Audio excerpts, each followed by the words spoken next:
Welcome back to Deep Thoughts.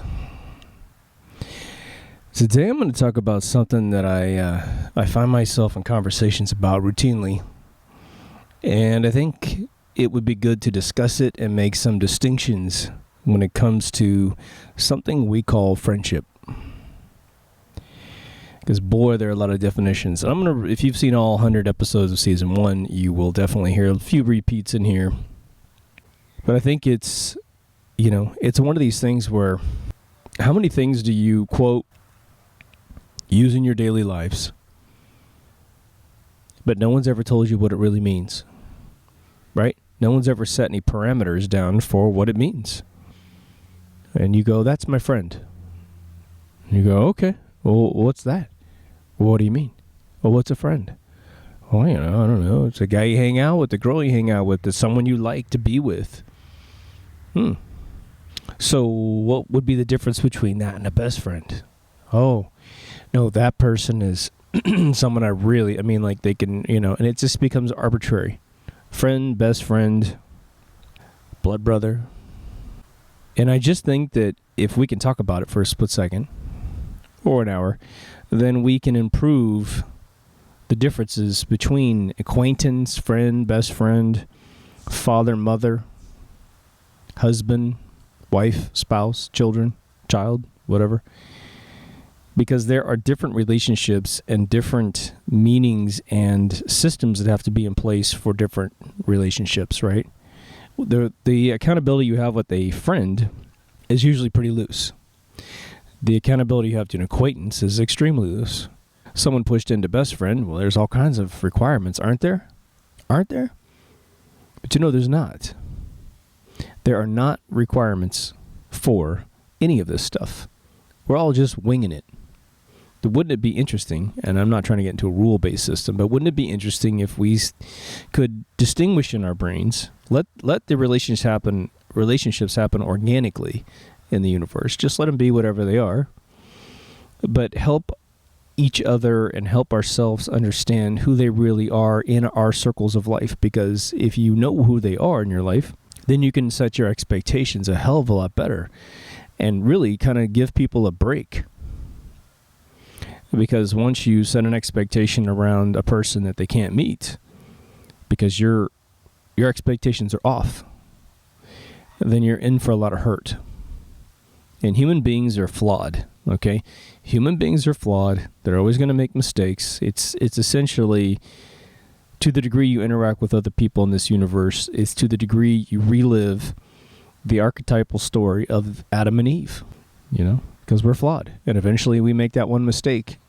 And when you're talking about the exchange of concepts between two people, you start to offend each other, I guess, make each other angry, however you want to distribute that. And then, you're not your best person, right? So I'm just going to arbitrarily start, and then we're going to keep looping back on some of this stuff. Because there's a lot of things out there that my writing mentor and a few other people have they have different opinions, and they have very educated opinions, and it's very interesting to listen to. So in the normal walks of life, we have friends. And depending on who you are, you're going to bump into a lot of people. If you're a business person, you are going to shake a lot of hands, depending on the hierarchy you are in your company. If you're just a real sociable person and you go out a lot, you're going to have a lot of people that you meet. If you're more of an introvert or you're more of a worker bee, then that circle is going to be way lower. But a lot of times what ends up happening is that this line between friend and acquaintance gets really mixed together. And sometimes it's because our egos are involved.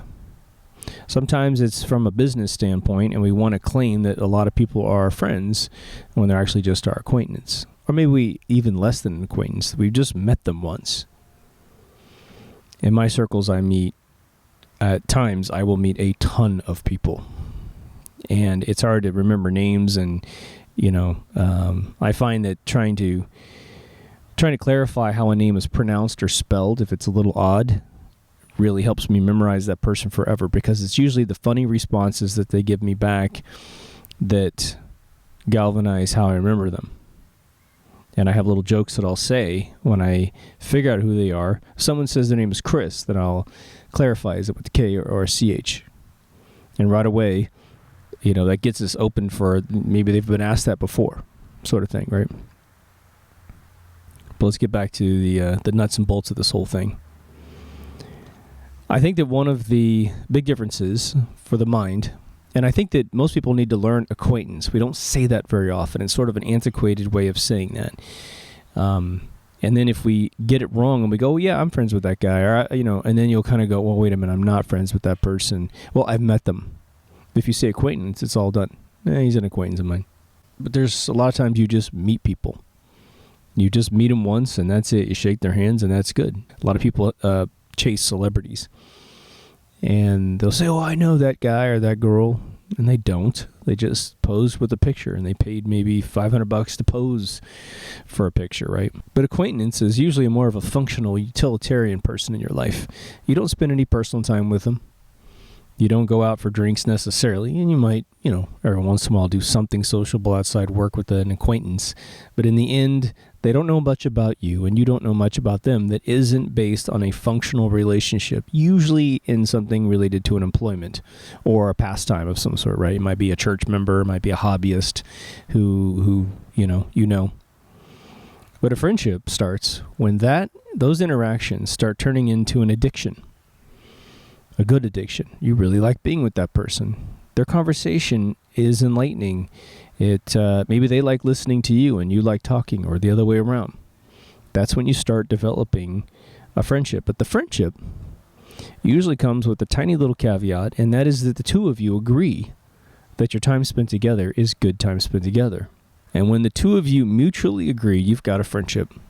And I know this sounds utterly nuts to listen to this, because you're like, dude, you're explaining this the most basic things in life. But trust me, if you search your heart of hearts, we don't really figure this out. And so we oversell situations to ourselves. We oversell relationships to other people. And when it comes to business and destiny, you'll tend to oversell what you're capable of doing with a person. Now, you might just simply say, the good news is you might go, look, I can turn any acquaintance into a friend. I can turn any friend into an acquaintance where it's more functional. I can get people to engage because I'm cool and I'm interesting, or whatever it is you do. And to know that that's what you need to do is the benefit of knowing how you actually relate to these individuals, right? Now, the best friend is usually someone that lacks, I'm going to make a distinction here and people are going to argue with me. They lack the romantic side of things, but the addiction is just as strong as a romance. Could be your bromance, right? Two girls that just absolutely love hanging out. Straight as an arrow, they want to marry men and have babies, but man, these two women are inseparable. And it can go over two, but boy, three's a crowd is what I've always found to be a risk when you go over two. Now, as you get older, three's a crowd problems tend to calm down a little bit. When I was a kid, though, by God, it was a stereotype. If a third kid showed up, someone's getting kicked out of the group, right? Unless you have a gang. And I'm going to loop back on all these, right? Now, some people like to say, well, my spouse was my best friend. And I would say there's nothing wrong with anything. If it makes you feel good, categorizing things a certain way, I'm not here to say it's not a good thing. But then what value is the word spouse? Is spouse merely a binary tick on some piece of paper somewhere? Well, spouse just means we're married. It has no value in the world. The vows that I took to my spouse, whatever. That's just so the state can charge me more taxes, so the government can charge me more taxes when it comes time to file. What it really is they're my best friend. And my friends who are older, they like to make very heavy distinctions between these words. They would like to believe, and I actually agree with them, that your spouse is something special. It is the supercharged version of best friend. You could say husband and wife. Many people love those two words, and it's great, right? Doesn't matter if you're straight or gay. But it'd be nice, wouldn't it, to make those two words mean something? Because if a best friend is essentially the tip of the iceberg, right?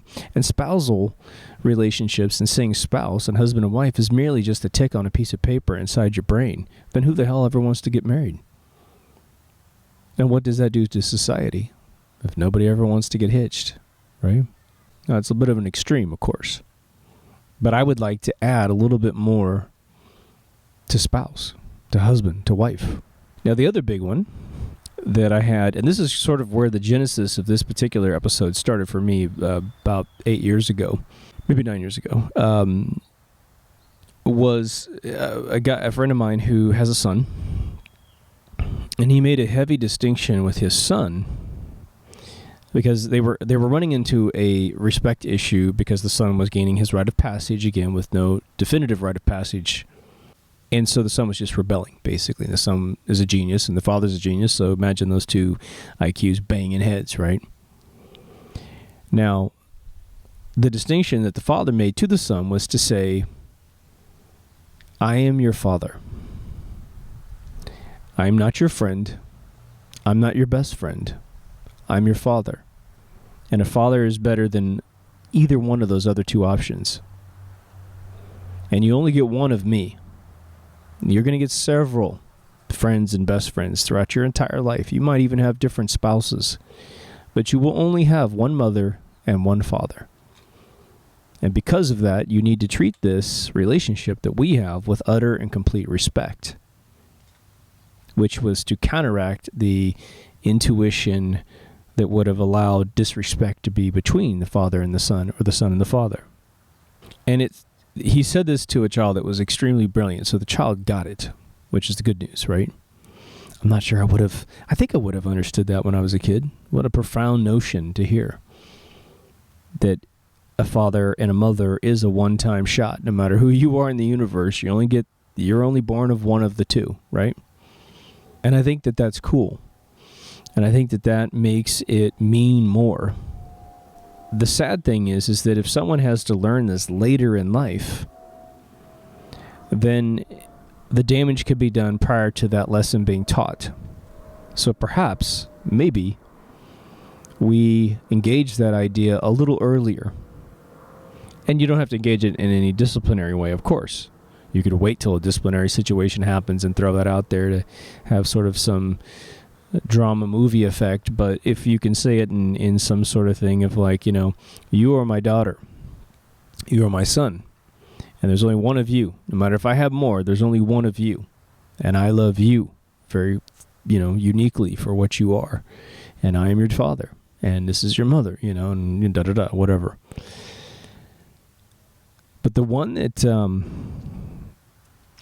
because that's the tippy top of the spear on this one.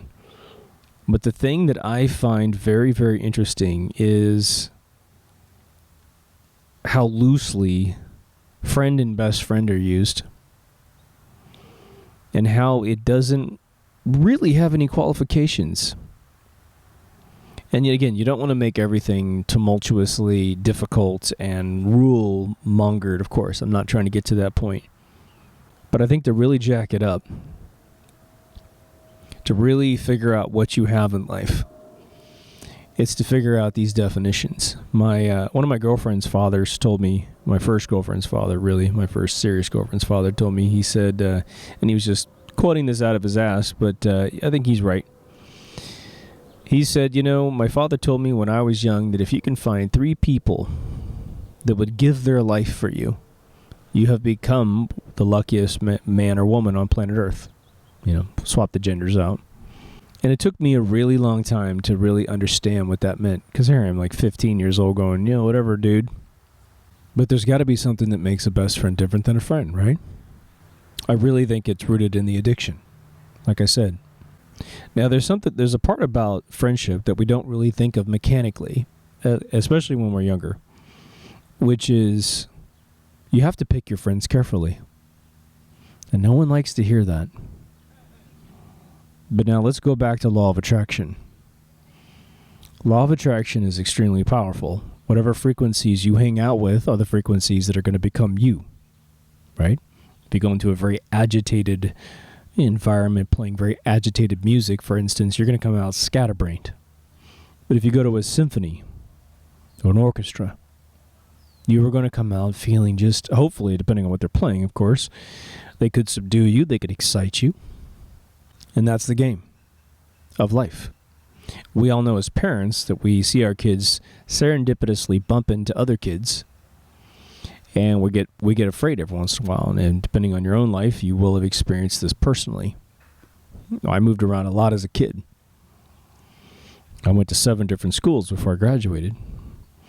I can tell you that every time I moved, what ends up happening is the floater kids, the kids that can't find any friends, sometimes because they're really screwed up, they gravitate to you because you're sort of disoriented, looking around going, geez, I want to talk to somebody. Who do I talk to? And if you're not overtly extroverted as a child, which is very rare, right? Those kind of kids typically become actors, then you're going to be sort of bumping into different folks. Now, I've been extremely lucky that I would start school and a few other kids were starting school in the new district, and we found each other, both kind of like the mutts of the world, not knowing anyone, and we ended up becoming best friends, and the integrity of the moment just got better and better and better. Because of Facebook, I've been able to reconnect with some of my childhood friends. And I remember the day I met them, I can see them walking towards me sort of thing. And it was his first day there and my first day. And that's cool, right? But when you get older, and usually in your late 20s, early 30s, if you're awake, if you're watching me, you are, there comes a point where either you realize that you have really done a great job picking your friends, or you start to realize, geez, I might need to make some changes here. And I'm going to give you some advice. I'm going to give you some techniques. One of the greatest pieces of advice I was ever given, I think it's by my mom. She said, negative people will only bring you down. They will never bring you up. At the same time, you can't rescue a human being. If someone is all injured and screwed up, and you try to go in there and fix them, you're going to fail. Like 99,000 times out of 100, right? You're going to fail. Even worse odds than that, I think. It's very important to realize that, because when I was a kid, my life was good. I was super positive, right? And I would bump into someone that I thought was sweet and wonderful, and they were, but they weren't happy. And so my thing was like, hey, I've been down at times. All I got to do is show you what I did to get back up. It doesn't really work. The only time that really works is when you have found a person who's balanced, like you are, and you start a great relationship, and then something very acute happens to them, knocks the wind out of them, and you step in to help them get through that tumultuous moment, right? That's different than finding someone who's sort of a career depressed person. Now, you can be friends with someone at a distance who's got those issues. Maybe make them more of an acquaintance with a tiny bit of peppering of friendship. Maybe you listen to them once a month. You give them a little bit of time, and you give them a lot of encouragement, and you throw the positivity at them as best you can. But the more that you have to visit them over the course of those months, and they never really recover, they tend to stay down, is to the degree that you can make a decision as to whether or not you're available during the next engagement. And you're going to have to probably peel back and peel away. You might just have to say, well, hey, I need to let you know next month I'm going to be really busy, so I may not see you. And you just create one separation moment. The challenge is sometimes they're very addicted to you, and they will simply come at you more often, trying to find that next opening. If you're empathetic towards other people's feelings and someone's down, and you happen to just bump into a friendship with them, happen to talk to them, it's like sort of that single white female thing. That telling them that could be devastating. And you're just too depressing, man. You really can't seem to get your life together. I've really tried to encourage you to do things, but I'm just not seeing anything that's improving your life. And I'm an extremely busy person, and I've got to keep myself, positive while I'm going after, I'm slaying dragons, right? It's a tough thing. But now the one thing that I see all the time with friends is, some people really liked high school. And they liked every immature thing a very immature level of exploration of becoming an adult, right? Usually drinking, drugs, going to concerts. I don't mean to say these things are bad in moderation, but usually we got extremely addicted to these things, staying up really, really late. Let's go eat a pizza at 2 a.m., Just pastimes that are typically earmarked for youth. And hey, if you're young, knock yourself out, man. Have a blast. Figure out what's good. Figure out what you like, what you dislike. But now what happens is, so far, the majority of society gets married and has kids. Whether or not the marriage succeeds, whether or not the kids grow up to be anything worth mentioning, they get obligated. And as soon as you get married and as soon as you have kids, your expenses go up. And as soon as your expenses go up, your need to generate income goes up, which means the amount of work you have to do typically goes up. And you find yourself in one camp or the other. You're either the guy that can't grow up, or the girl that can't grow up, or you're the one that did. And I know that there's a subjectiveness to that statement, but I will tell you this. A hero only exudes their heroism when they have to make a decision under pressure. And the trend of staying a child forever is shoved down your throat in all first world countries around the world. Be a child, be a child, be a child. Third world countries pretty much unanimously say, get married and have children. If you've never had a child, there's some experiences that you're missing. Now, if you can't have a child, I'm very sorry to hear that. If you want one and that kind of thing. There's ways of obviously having children. You can marry someone with children, or you can adopt one. But if you're in a pinch and you simply can't make either one of those work, I am sorry to hear that. And I don't mean to offend you with what's about to come out of my mouth here. But a child will most definitely... Well, let's just back up for 1 second. Your spouse will make you grow up a lot. Even a bad spouse will make you understand your bad selection of another person. But a good spouse will have just natural differences from you, and obviously it challenges you and it makes you grow up to a certain level. Now, I know a lot of you know this, and a lot of you are older than me, and you could school me left and right, so please understand, I understand that. When you have children, they super duper challenge you, no matter what. No matter what. Just crying.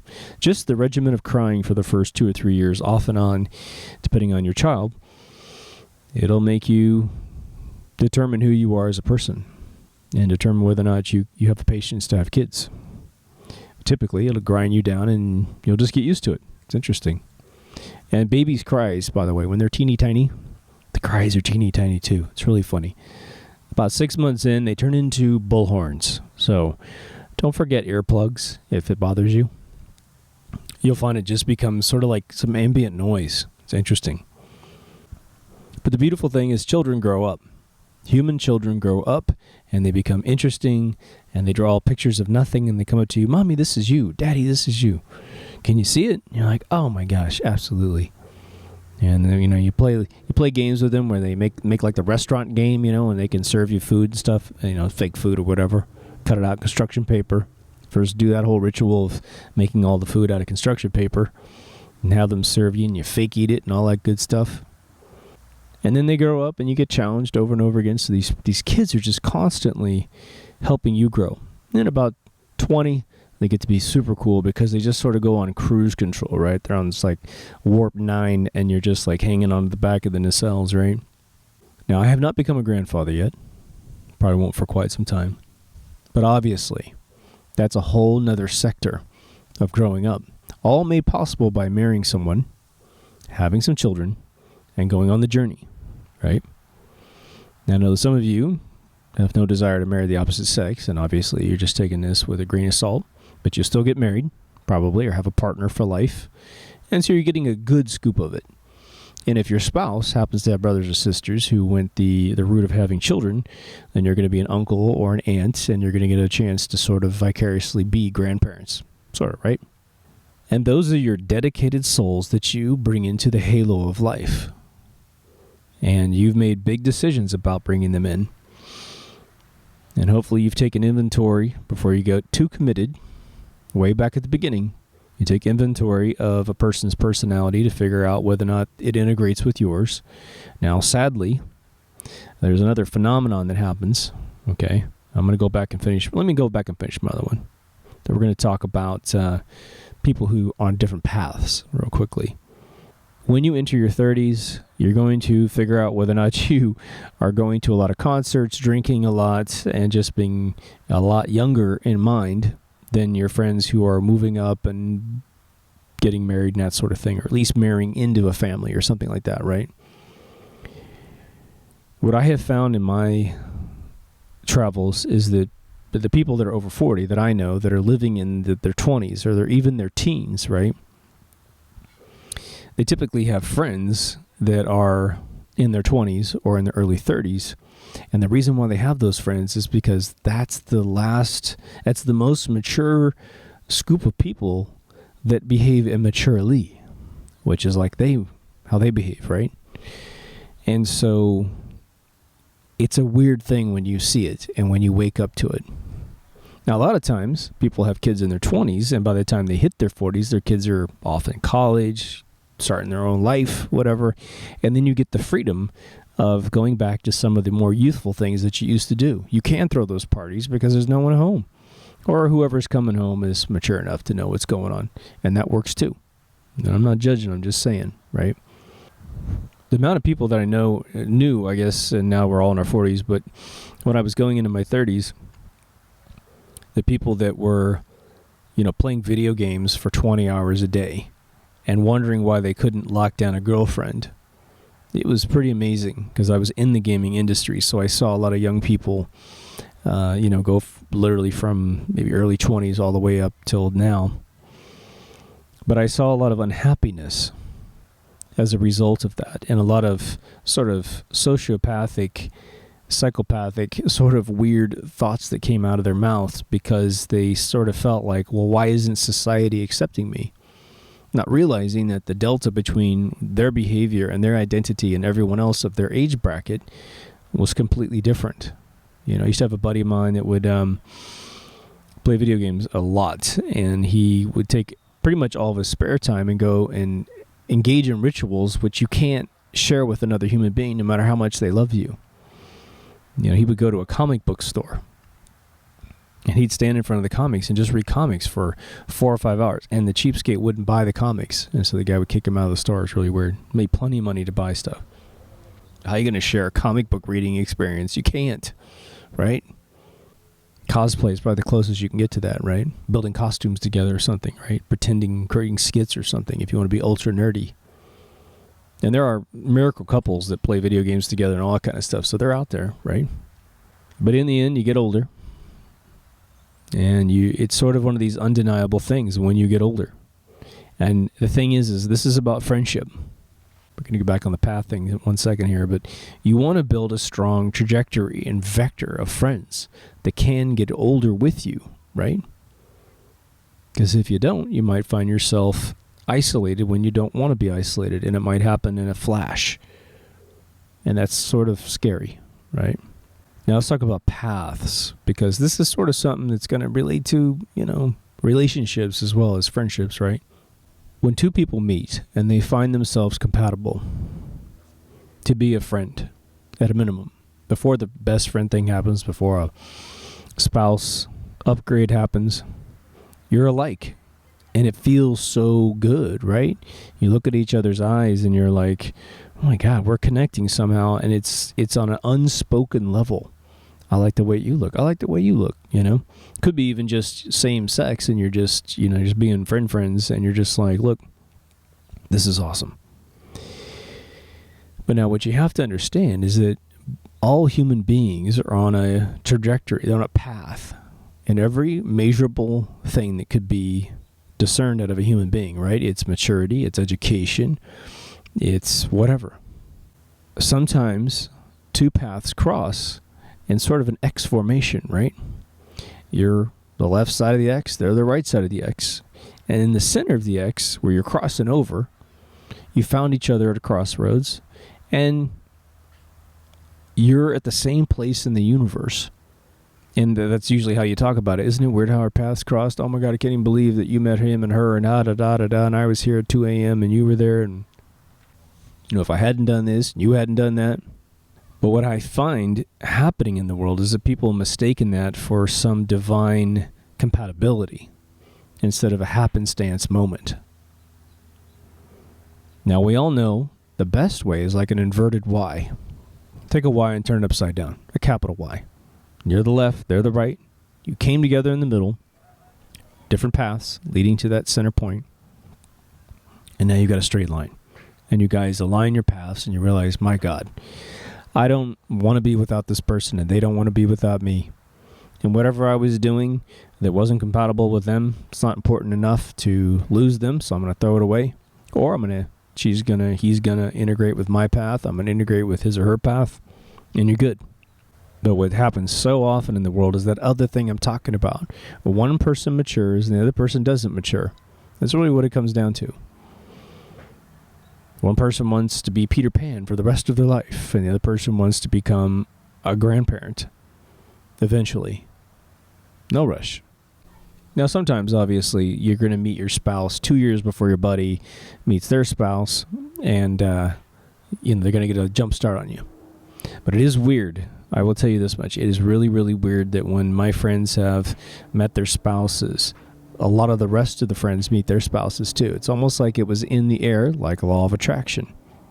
But every once in a while it happens, where it goes off in different directions at different times. And to consciously be aware that this is occurring is the key to life. Like, I've got a friend of mine who never wants to be married.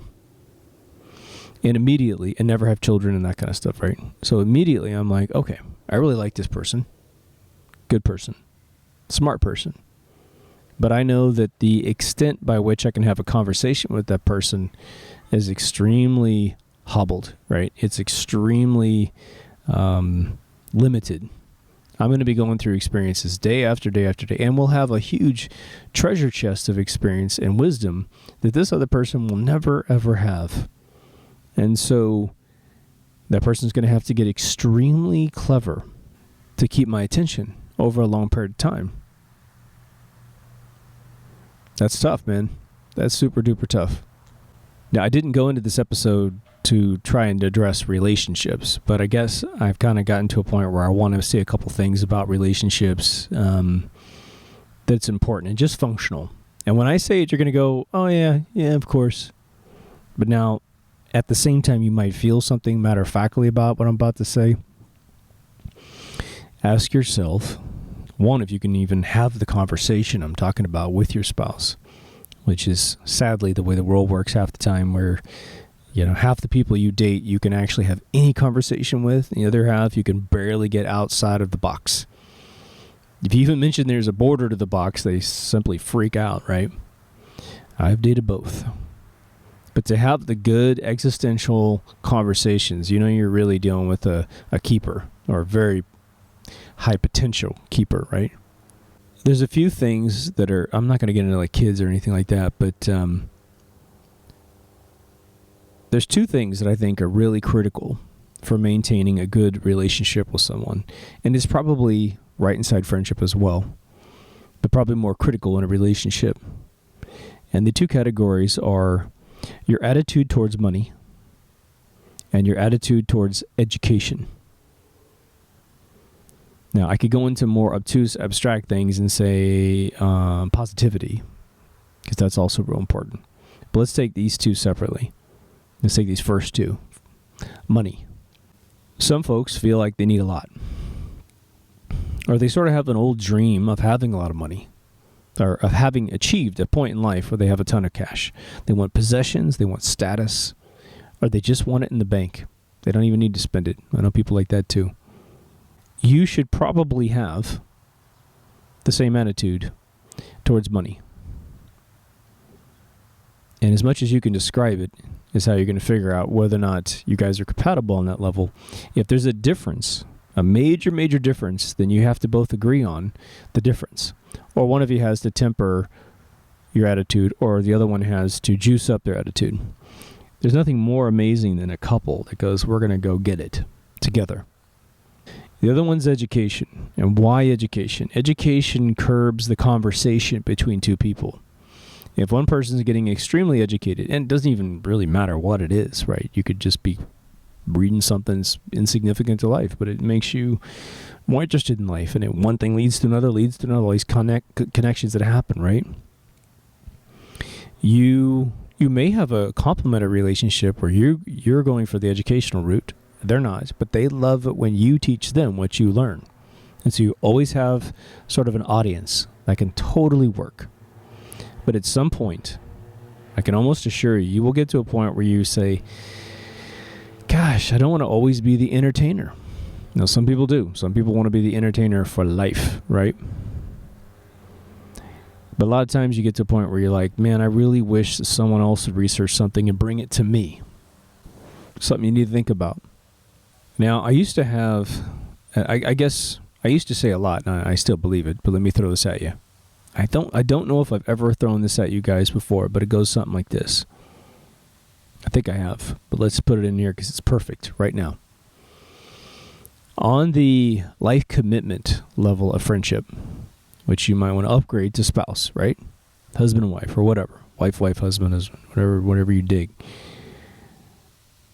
The way that I think you can determine your compatibility with another human being is not the individual cyclical things that you like, right? I like scary movies. I like 80s music, whatever. Those aren't bad things to figure out about each other, right? But just so you know, you may not always like those things because it doesn't really get at the root of who you are. One of the best ways I have found to ask the question and to get the answer of what life is all about goes like this. And I can give you two, but the best one is to say, write down on a piece of paper with a pen, separate yourself, right? Look, you could be across the room from each other, it's no big deal. But answer the question, what is your destiny/purpose in life? Remember, purpose is love. What is it that makes you tick? Why are you here? Why do you wake up? What's your purpose? And maybe if you have kids and you're already asking this question, if someone has children, they're going to obviously put their children down. But I would suggest before you had children. And maybe their answer is to be a parent. And hey, man, that's where you can find some common ground very quickly. But when you compare the definitions of your purpose in life, that is where you will find the compatibility that will be either a shallow mind, a deep mind, whether or not you're compatible or not compatible. A deep mind will have a pretty good list of stuff. My purpose in life, personally, is twofold. To be a good dad, to raise a duplicate of myself, and then push her or him as high as I possibly can with my last dying breath. Hopefully, I would expect them to be way smarter than me. I think that's what should happen in life. And to not be jaded or something because my kid's smarter than me. He or she is supposed to be smarter than me. That's good. And I may not understand their brilliance, but I'm going to root them on anyway. But on a personal level, my purpose in life, before I was going for kids, was to blow minds. Whatever I do must blow a mind. If I write a whole script and I read it to you and, there's at least one huge turn where you went, oh my God, that's awesome. I love that turn. But the rest of the script sucks. I'll still feel pretty good at the end of the day. I'll continue working on the script. But in the end, I've hit you where you weren't looking and you dug it. You loved it. I made chemicals dump in your bloodstream because you liked it. It was a twist. It was a turn. It was a cool moment of self-reflection, right? But it could be just a piece of art. It could be something I'm saying on this show. I've met several artists, and some folks just make music that's great, and they say, you come up to them and you say, look, when I was on the lake in Havasu, I was playing your music, and it just made it fantastic. And they look at you and go, great, because that's why I made that music, so you would feel good. Other times I've been able to talk to musicians that really affected my life. And I said, if you hadn't made this particular song, I don't know if I ever would have moved to California. or at least felt the rush of success and the willingness to take risk and the willingness to pick myself back up off the ground, right? And I would tell, like, here comes the name dropping moment here. I was able to tell Cool J. He made a song called Breakthrough. I've said this before. Breakthrough was huge for me. Doesn't even have the word breakthrough in the entire lyric. It's just one gigantic verse. He just powers through it. But it's all about owning life and don't, getting the right education and don't be a sucker and blah, blah, blah. And it was his journey in becoming successful and going back to his hometown and people treating him weird and people not being respectful. He's an extremely respectful, brilliant human being. And so I told him, I said, that lyric was huge for me. And he goes, you know what? He goes, that's why I wrote this stuff, was for guys like you. And there's plenty of girls out there too, right? My writing mentor made a film that changed my life. Absolutely, positively changed my life. Steve Jobs changed my life. And I was able to tell both of them that they both just absolutely affected my life. And one of them was sort of surprised. And the other one, Steve, was like, of course, I've changed a bunch of lives, right? But he's very respectful about the whole thing, So it could be something as simple as that. That's why I give you that example. I'm much more in tune with the law of attraction these days. And you're going to hear me mention it a lot and at various points when it becomes a touch point. Because a lot of my friends in my life now, mid-40 people, they're really picking up on it. And they're really feeling it. If you're a truther or a conspiracy person and you bumped into this channel and you had the kindness to keep listening to these episodes, that's how I view it, then you will undoubtedly have gone through probably a stage, or you might be going through it right now, or you're yet to go through it, where you will surround yourself with people who are investigating things that are essentially dark. And this is part of the friendship equation. Something dark will happen in the world and you will be the person everybody wants to call. Or I was on a movie set yesterday and something very interesting happened. Without dating this episode, I'll just simply say something very negative was happening in the world. International news. Very negative. It was related to people dying. And this actor, who meant no harm, but he also kind of like being the center of attention, I think. But anyway, because that's what he's good at. That's why we hired him. He was announcing to the room. Thank God there weren't a lot of actors listening to him, but he was announcing the death toll as it kept rising and rising and rising. And I finally got him pulled aside without him realizing. I pulled him aside. And I said, you're in a room with thespians, actors, people who have an innate skill for empathetic feeling, which is how they crawl into character. Now, even if we weren't on a set, I said, maybe someone has a relative who lives in that location, and maybe they would be devastated to find out this information right on this set. But there's nothing they can do. The last thing I need is someone to walk off this set when we're just literally 10 takes from wrapping this thing. And it's all because you had to announce this. Well, we'll be done in 2 hours. There's nothing that's going to happen in 2 hours that's going to bring anyone back to life, right? If someone is obviously super duper engaged with that moment, they're going to get a phone call and then it'll just happen. So anyone who's really involved and needs to be notified is going to get notified. But otherwise, no one needs to be hearing this stuff right now. This is going to affect their line when they say their lines, right? And I said, but think about it too. Everyone in this room is very sensitive to other people's feelings. So even if they don't have someone who's at this location who's potentially harmed by what just happened, you could really bring the frequency of this room way, way down. And the actor was very gracious, very intelligent, and he just looked at me and he goes, "Gotcha. I totally see what you're saying. Cool. I'm not going to talk about this anymore." And sure enough, didn't hear anything else from him. He was still checking his phone because he was personally interested in the moment. And the nice thing was only a few people kind of got notified on the set, and so they all kind of calmed down on this information. The reason why I mentioned that is that You might have people that are on pretty much the same path you are, but they sort of get into the addiction of bad news. One, because they want to sort of expose it or something. They want to find out the truth about the event. But what you'll end up finding out is that this law of attraction with that individual in your life, if you've decided to sort of acknowledge it, but move on with life, because you do have to wake up and live your life and blow minds or do whatever you got to do, be a parent. You can't have someone constantly throwing really negative coals into your fire, you know? And so that's just something to keep in mind when you pick your circle of friends. You know, there's the whole phrase Debbie Downer, right? And Debbie Downer is if you guys haven't heard of that, it's the person that shows up at the party. It was a skit on Saturday Night Live. And I don't know if the phrase came before that skit was made, but after that skit, it was a household word, which is the person that shows up, and no matter how someone is trying to be positive about something, this character Debbie would talk and just bring everyone down. And so if you're feeling that way, if you feel like you're that person you don't want to be, then you want to go to the party and not talk as much. Let other people's infectious, positive attitudes towards something bring you up.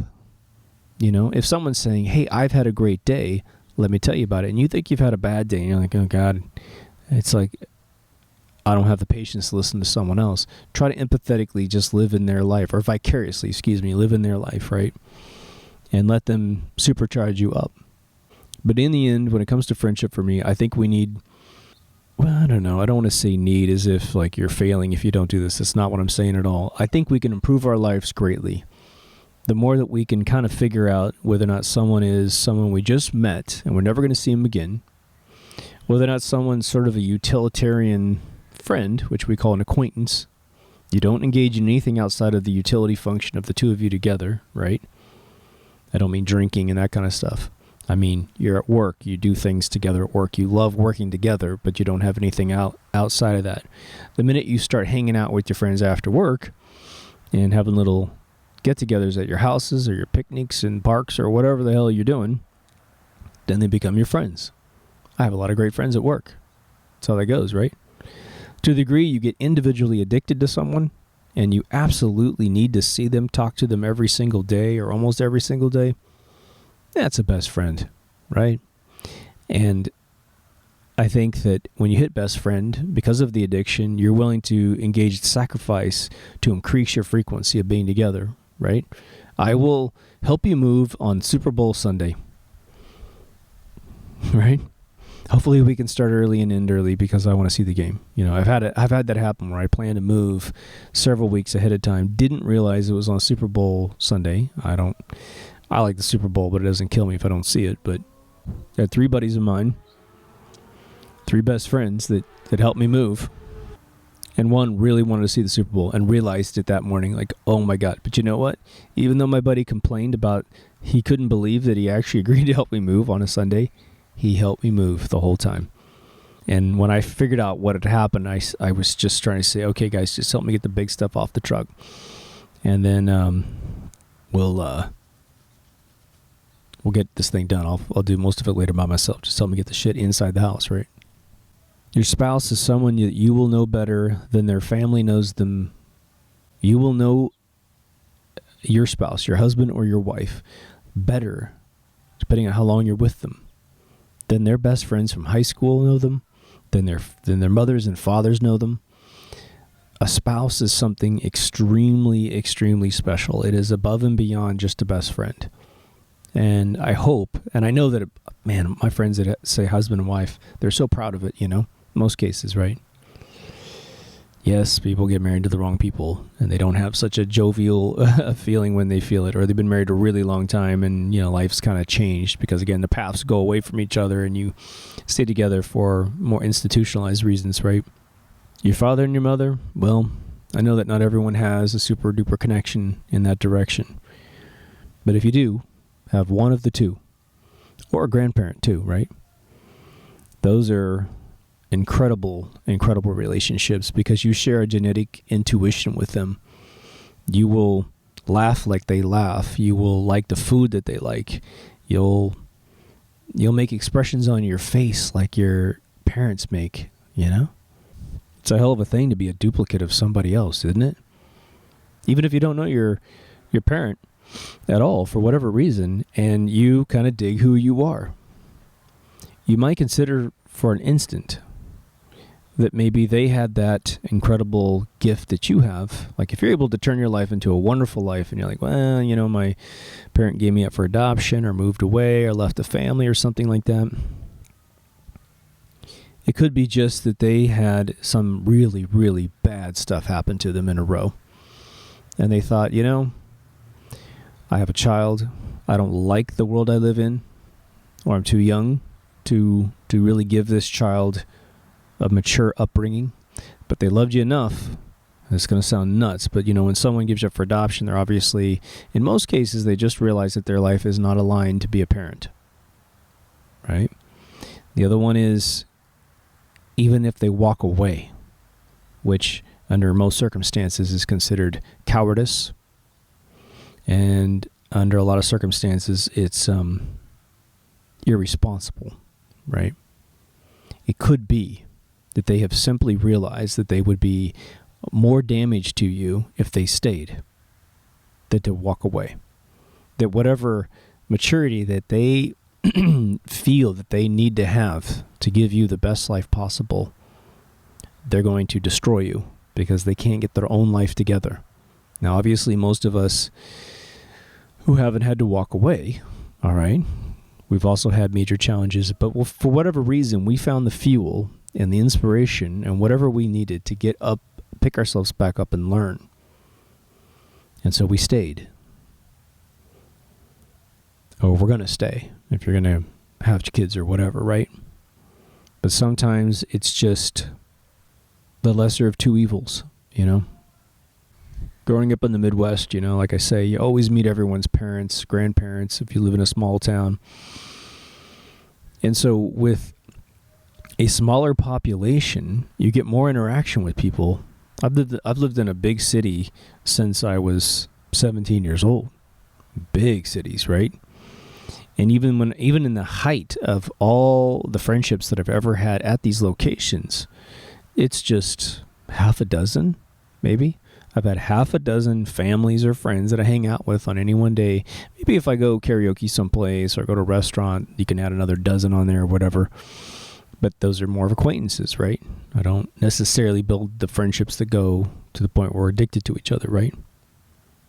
But when I was growing up in my hometown, I've seen some parents that stayed around.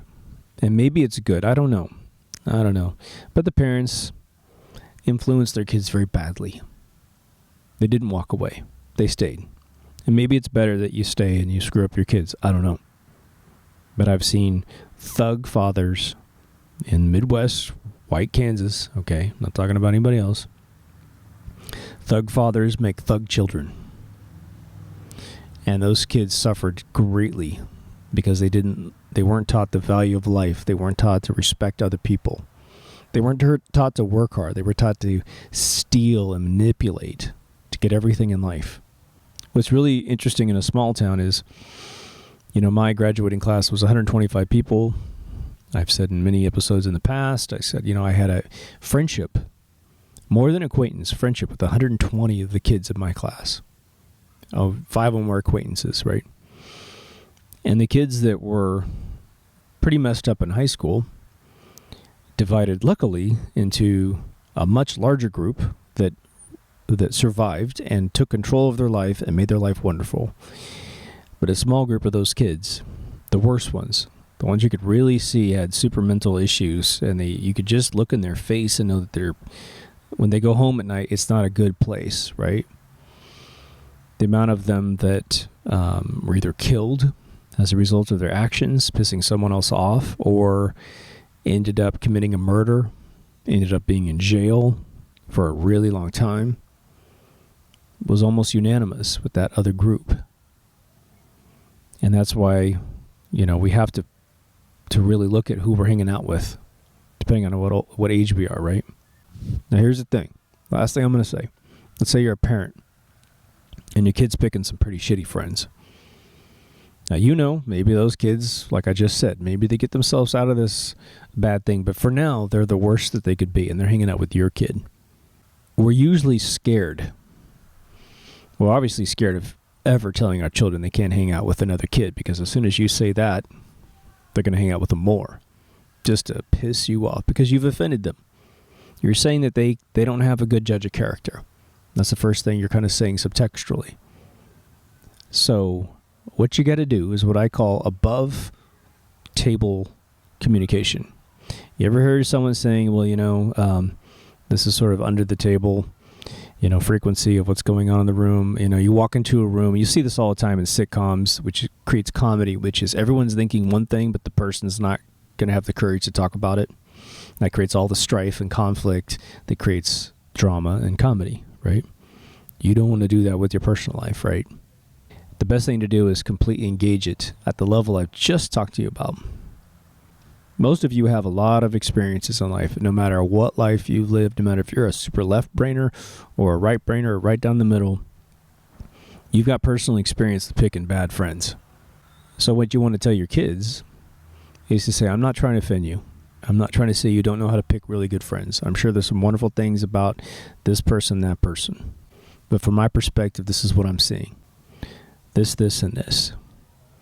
And unchecked, just like my morality episode, unchecked, the direction of that choice for this kid you're hanging out with, it typically goes in this direction, right? This leads to that, leads to this. So I'm going to let you make your own decision about whether or not you're going to hang out with that friend, but I want to put in your brain that if you're not with me and you're with them and it starts to go down this path, then you probably should think twice about continuing to hang out with the person or even hanging out with them that night. I've lost a best friend because he made a choice to hang out with a kid that liked to drive really fast on a motorcycle. Now, that speed on the motorcycle only contributed to the accident. The accident that killed him was actually due to another guy that wasn't related to either one of these dudes doing something else really stupid and blocking the highway. I had a relative of mine, distant relative, a few cousins away, but someone I knew, more of an acquaintance, right? She was hanging out with two girls, and she was in a truck. And the other two girls had a lot to drink. And they started doing donuts in a truck. And this girl was like, made the decision too late that I'm with the wrong people. And she made a spontaneous decision to get out of the truck. She was like, get me out of here. You guys are nuts. And in getting out of the truck had a pretty bad accident into a structure. And the truck hitting the structure and her trying to get out of the truck at the same time resulted in her death. And I'm sure that you have 100 of those stories, right? But you only need a couple that relate to your concerns about your kid. I find that getting very real with your kid, being respectful of their sovereign thoughts. If you think of your kid as being a stupid child, you're always going to say the wrong thing. But if you think of your child as a duplicate of your DNA, especially at the time you had the child, right? If you're pretty healthy and sophisticated when you have your kid, no matter how old you are, the kid's getting a duplicate of that DNA at that moment. If you improve your brain 10 years later, after your child's born, and you weren't, as sophisticated, but you become more sophisticated, well, then you got to understand you had your kid when you were younger, and they have that duplication. But genetics is pretty powerful, right? The mesh in your brain is pretty much the mesh they got in their brain. If you treat your kid as an intelligent person that's just simply budding at the time, you'll have great conversations with your kid, and you'll get them persuaded to listen to you a little bit. And a lot of times your kids hear you, but they won't let you believe that they've heard you. How many times have you heard a kid say, whatever, dad, whatever, mom, whatever. Okay, when that happens, they've actually listened to every single word you've said, even if they have pretended in every single body language, reply, response, method that they didn't hear what you said. They heard you. And they're going to think about it. And even if they use your advice, they're going to try to convince you that they didn't. Even if they stop hanging out with that bad friend, but they argue with you about it, they may not let you know they stopped hanging out with that friend. Hell, they may even make you think they still hang out with that friend just to defy your control over them, because that's what rite of passage is, right? Rite of passage is these decisions in your life that I've been making for you up to this point are now given to you. When your child starts wiping their own butt between 4 and 5, right? You're giving them the wipe butt ritual. There's a little rite of passage about potty training, right? It's a glorious day for parents, let me tell you. So this episode is about increasing the communication and the definition and the dimensions and the ways that we measure friendship and probably relationships too, both with our significant others, our friends, and our kids. But it flies in a direction. This has also sparked a lot of thoughts that I didn't say, but are coveted to you and very useful to you. I don't try to pimp comments, into the bottom section. A lot of guys get, halfway through the video, well, what do you think? Put your comments in the section below. Whatever. If you feel compelled to reply, please do so. Anyway, I think you feel me. If you haven't already, go to mkultraradio.com for all the feeds. If you're coming into video, there is audio, in case you want to listen to this in your car. If you're coming in it from audio, there are videos, and just in case you want to, look at something while you're listening. I think a lot of folks just put it in the background and fall asleep. They put it in the background and do something artistic that doesn't require writing or something where they need to use language. But again, if you've been listening, thank you for listening. If you dig it, please subscribe. If you're not already subscribed, if you like this particular video, please give me a thumbs up. It helps the organic flow. I'm told comments actually help, but I would never want anyone to comment for any other reason than you feel compelled to comment, right? So I won't be saying that at the end of these videos very often. But anyway, take care of yourself and someone else, and I will see you in the next Deep Thoughts. Over now.